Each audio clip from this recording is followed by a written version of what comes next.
Unsaon man pag ila sa God's will or right will sa Ginoo. Unsaon na kapag ingon bitaw nga mao na gini ang perfect na will sa Ginoo sa akong life. Makaingon ba kaginana no? I-consider nimo ni nga mga butang para pag-determine kung will ba siya sa Ginoo or dili.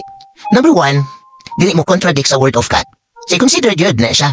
Mas mayo may advice kung against man siya sa word of God. Ikaduha, dili siya makapahugaw sa imong testimony as a Christian.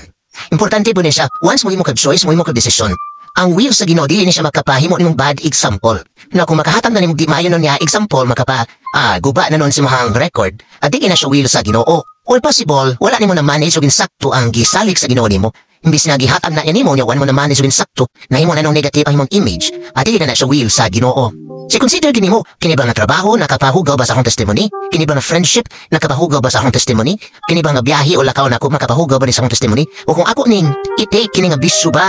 O man kung manigorilyo ko, mo inom ko, mo take kong mga illegal drugs, makapahugaw ba sa akong testimony? Of course, yes. So dili ginawil sa Ginoo. So be sensitive kung makapahimo ni mong bad na example, at di na will sa Ginoo. Number 3, consider po nimo ang advice sa mga family. I-consider po nato gyud kay sa gamiton sa Ginoo ang atong family.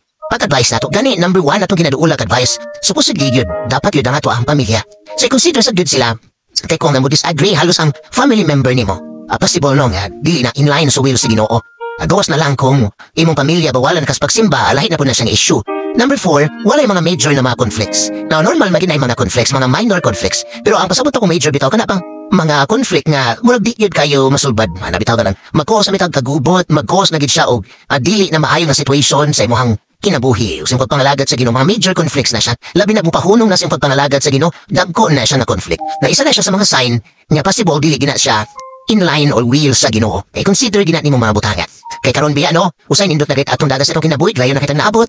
Taas na kikagyan naabot sa mga panandoy, pero hinumdumi isa lang kasipyat nimo. Possible mo nimo tapos sa tanan nimong gihaguan. So importante gid gihapon na inline sa Ginoo ang imong mga decision making.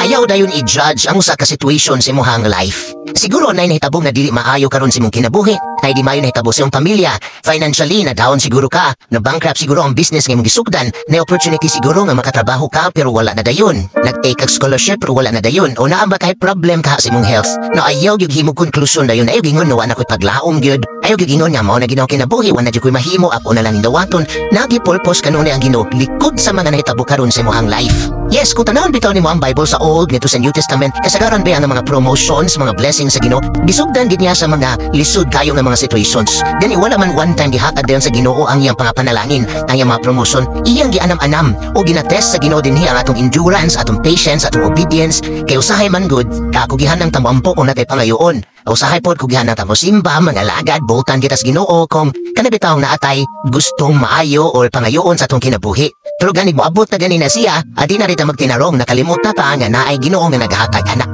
Abi nimo gusto gitan-awon sa Ginoo ang sincerity sa imong heart. Kung mangayo gani ka sa Ginoo, be sure imong heart committed sa gyud mo obey niya. Kana ba ang usahay magud ang tan-aw na to sa Ginoo mo genie in the battle lang ba nga? Mura bag maoro gini purpose sa Ginoo sa imong kinabuhi tigtupad sa imong wish. Please dili ingon ana atong Ginoo. Usa sa kabalaan nga Dios nga deserve siya sa atong pinaka-the best na pag-serve.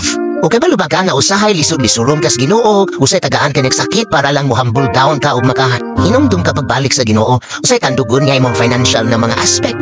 O tagaan ka problema sa mga pinansyal aron nga mangayo ka tabang sa Ginoo. Once again, mahimo kang sincere sa pag-serve niya. Daghan kay pwedeng tandugon na Ginoo, relationship, imong business, imong career, imong pag-eskwela, imong health. Usay ba gani ang life sa atong mga loved ones, daghan kay pwedeng gamito na Ginoo para lang kuhao ng imuhang atensyon. Muna nga ayaw gyud i-judge ang Ginoo sa mga situation nga nahitabo karon sa imong life. Naa gyud siya plano ana sure gyud ko.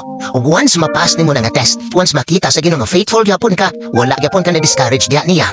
Diha ihatag sa Ginoo ang promotion, ang blessing na sukad, wala pa gyud nimo gi-expect.